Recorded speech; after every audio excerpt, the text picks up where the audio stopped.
Carousel of Life, Day 28, Adrien Dupain-Cheng. A Miraculous Ladybug fanfiction written based on the Adrinette April 2019 daily prompts. If you missed any of the previous chapters, you can find links in the description box or click on the card in the upper right corner for the playlist. And now, enjoy your ride on the Carousel of Life.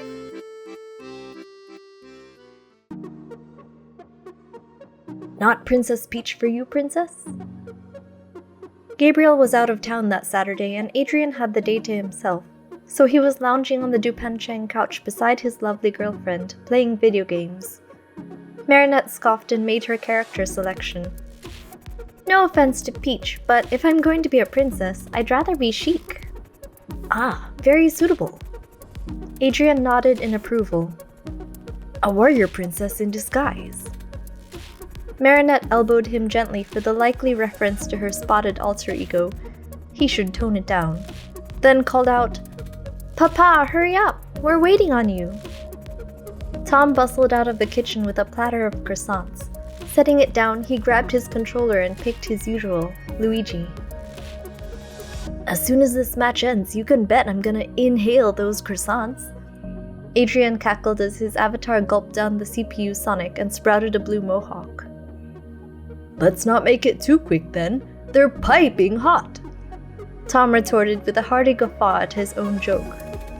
You two are insufferable. Marinette snorted, round-kicking Kirby. Hey! Adrien exclaimed. Joking in the middle of battle won't get you anywhere, Pinky. Marinette jeered playfully. You should know that by now. I know better than to think I can beat you, Princess. Adrien's tone turned coy. But good luck blocking this one. He turned into a rock and smashed into Chic from above. Well, that's sure to put a wrench in her victory, my boy, Tom commented. Marinette groaned loudly as she waited for her character to regenerate. You know you love us, Marinette, Adrien sang. Join us, Marinette. Tom joined in the taunting, then turned to Adrien conspiratorially. Wait till she cracks. Marinette loves puns. You would have loved to be a fly on the wall for some of our epic pun-offs of yore. Legend has it that no one could out-pun her. Epic pun-offs of yore? Seriously, Papa? Marinette grumbled. It's too late, Marinette. You've already shown me your true colors. Adrien batted his eyes at her. Marinette used his distraction to promptly hammer Kirby off the arena before leaning in to deposit a kiss on her boyfriend's nose. I regret my choices. I didn't know how big your ego was back then. Adrien stole a kiss to her lips before she could retreat. I'll forgive you that, only because I love you. Sabine! Tom called out. They're being adorable and you're missing it. Marinette shifted away from Adrien on the couch, cheeks flaming. Papa! Tom, please tell me you have your camera out, Sabine called back from the direction of the bedroom.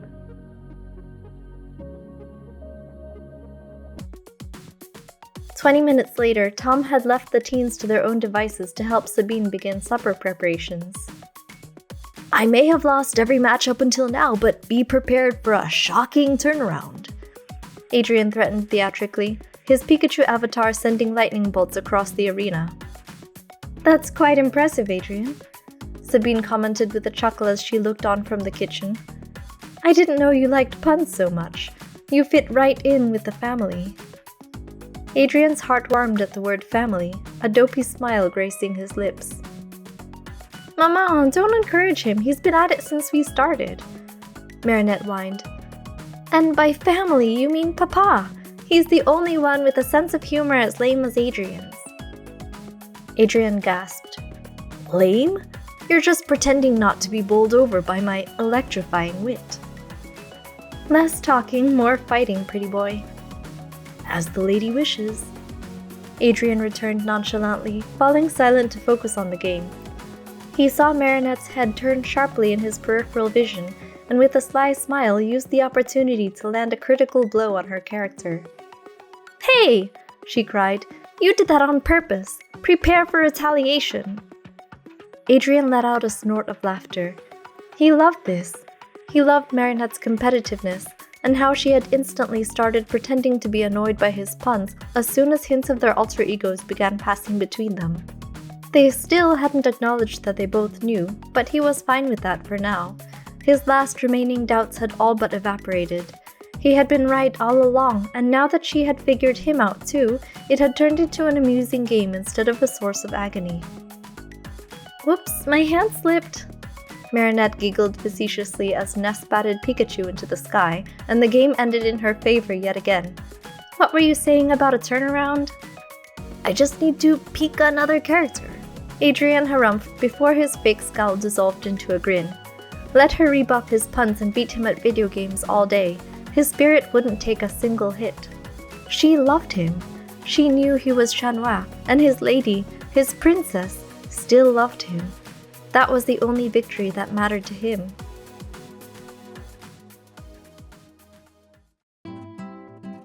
"So, that time you said you only had photos of me up because you were into fashion.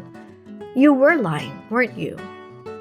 Adrien rested his chin on his hands, lazily perusing the photos above Marinette's computer. She had put up the photo of the two of them sleeping on the beach, he noted with delight. There were also photos of their friends, some sketches, and some magazine clippings of other models, mostly girls.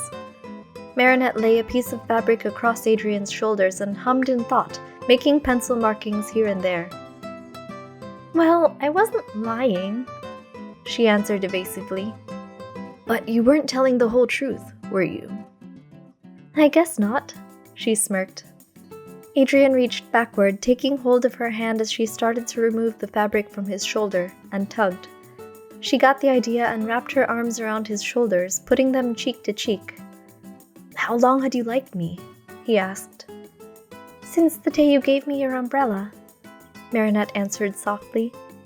"That's when I realized I was completely wrong about you, that you were a sweet boy who cared about doing the right thing, and that you didn't judge me for judging you." She turned her head and kissed his cheek. "Aha!"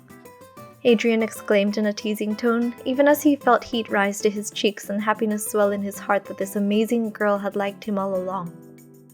"I fell in love with you first, then." Marinette froze, then came around to see his face. "Really? That long ago?" Adrien gazed at her tenderly. "Yeah, it was practically love at first sight." Marinette's eyebrows rose. Did he mean the first Akuma fight? She thought Chanois had been joking at first and developed feelings for her later. He really loved her from the beginning? "When I saw you stand up to Chloe." Adrien pulled her into his lap. "I thought you were really brave." He grinned, a twinkle in his eye. "Chloe?" For a moment, Marinette thought they were finally going to acknowledge what they knew, that they were finally going to have the long-awaited conversation. Now that she and Tiki had talked, she felt that she was ready to face it. Adrenaline surged through her veins at the false alarm. She had almost forgotten about Chloe that day. Adrien's remark brought her thoughts back to the first day of school the year she became a superhero. That day had been a turning point in her life in so many ways. She giggled. "You know, it was really all thanks to Alia. I let Chloe push me around for years until she inspired me to push back that day." "Our friends are great, aren't they? I didn't have many friends until that day, and I was about to get ostracized just for being friends with Chloe, until Nino took me under his wing." He grinned. "He's also the one who encouraged me to go talk to you. We should throw them a party." "They deserve a party," Marinette agreed, then pouted. "Sorry for jumping to conclusions about you." "Don't worry, that just made it even more special when you didn't reject my umbrella. Tsundere charm."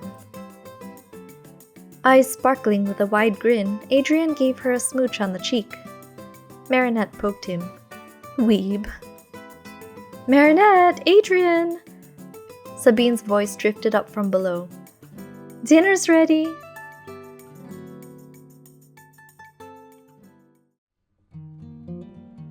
"I love your family." Adrien sighed happily, letting himself fall into Marinette's lap on the sofa. He still had the faint taste of sakura on his palate from the macarons they had just eaten for dessert. Marinette's parents had turned in for the night, in preparation for their early wake-up call. I think today tops my birthday weekend." She stroked his hair, overjoyed to see him looking so content. "They love you too." "When we get married, may I have your last name?" Adrien pleaded. Marinette let out a laugh, deciding to treat the mention of marriage as purely a joke. "Why would you want my last name? Adrien Dupain-Cheng doesn't sound as good as Adrien Agreste." "Nonsense, I think it sounds superb. Adrien Dupain-Cheng," he repeated dreamily, eyes fluttering closed as Marinette continued to play with his hair. "Just thinking about it makes me feel warm and fuzzy inside." "Why don't we hyphenate?" Marinette jested. "Adrien Dupain-Cheng Agreste." Adrien frowned. "I don't want our children to hate us." Marinette blushed at the mention of their children. Adrien cracked an eye open when she didn't say anything. "Sorry if I made it weird." His cheeks colored. "I was kidding." "Really?" Marinette squeaked, maybe a little disappointed. Adrien bit his lip. "Actually, may I confess something?" "What is it?" Marinette tangled her fingers in his bangs again. "I was only half kidding," he hummed, hypnotized by her ministrations. "I really do think about our kids sometimes. And our hamster. And our cat." Marinette burst out laughing. "A cat? What makes you think we're going to have a cat? Our poor little hamster will constantly be running in fear." "She'll have her ball for protection, so she'll be fine," Adrien reasoned. Marinette's mouth fell open in a dramatic expression of horror. "That's even worse! She's going to be traumatized when the cat starts batting the ball around the house." "But cats are cuddly. We must have a cat," Adrien insisted. "Don't worry, I'll train him to be a perfect gentle cat. He'll even use the toilet." Marinette laughed again and tousled his hair more roughly. "Silly, you and cats. You're way too obsessed with cats." "Cats are possum. They deserve it." He leaned into her hand. Marinette watched him fondly, a smile lingering on her lips. His eyes had drifted closed again, and he was very relaxed. It was easy to run her fingers through his hair and admire the lines of his nose, the slightly curled blonde eyelashes, the peachy hue of his clear skin. "I think about our kids sometimes, too," Marinette admitted softly, still feeling the irrational fear that he would think her strange. She had spent so long pining after him one-sidedly, feeling like a creep for stalking him. It was hard to shake her insecurities, but now that she knew the real Adrien, she wanted to put that old self behind her. It was only starting to sink in that he really loved her, and that he would accept every part of herself she chose to share with him. "Really?" Adrien asked in a low hum. "Yep, I've thought of names. Emma, Hugo, and Louis." She blushed. "Now I'm the one making it weird, aren't I?" "No!" Adrien sat up and hugged her, tipping her chin upward to place a brief, loving kiss on her lips. "Not weird at all. I love you. And I love those names." He smiled wistfully. "Emma reminds me of my mom, Emily." "That's why I picked it," Marinette murmured, cheeks heating up even more if possible. "You're perfect," Adrien sighed. Marinette couldn't believe how easy it was to admit all these things that she had kept to herself, without Adrien teasing or thinking she was crazy. Slowly, that feeling of nervousness, that she might cross the line and he wouldn't accept her anymore, dissolved. After all, hadn't he been in the same boat as her? She laughed to herself, thinking of how many times Chanois had leaned in to kiss her, all his bad pickup lines, how he'd pretended to be so full of himself to hide the fact that he was actually serious. Now that she knew, and she had no doubt now after all the clues that he generously kept dropping ever since the photo shoot, she loved him even more than she thought she had before. "I'm sorry about your mom," Marinette murmured, wishing she could say something more thoughtful, more meaningful, more encouraging, just something more. Adrien shrugged, his expression drooping. "I hope she comes back." Marinette put a hand on his cheek. Her words felt weak, but she didn't know what else to say. Adrien put his hand over hers and smiled ruefully. I wish she would, but I've been getting used to the idea that she won't. What do you mean? Well, I've started thinking that something's happened to her. Adrien looked away, leaning back against the sofa and drawing up his knees. The sensitive topic made him want to curl into himself. He had barely spoken to anyone about his mother since her disappearance, and every time he did, he felt like he was somehow souring the moment with an unhappy topic.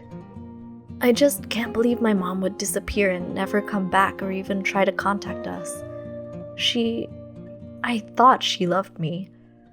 You wouldn't just walk out on someone you love and disappear forever.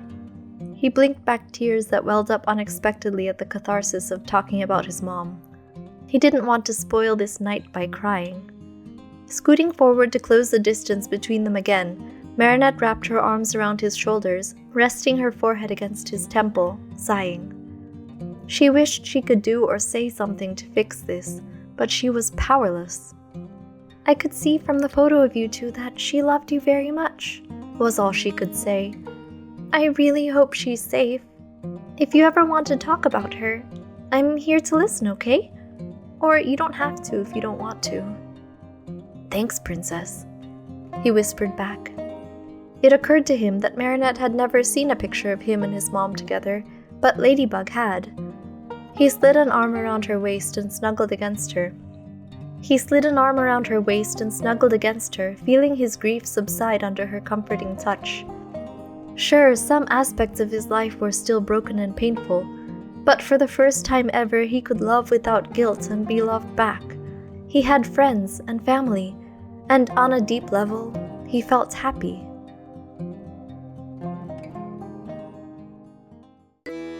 Thank you for listening to Chapter 28 of Carousel of Life. If you liked it, leave a like or comment below to let me know what you thought. See you next time!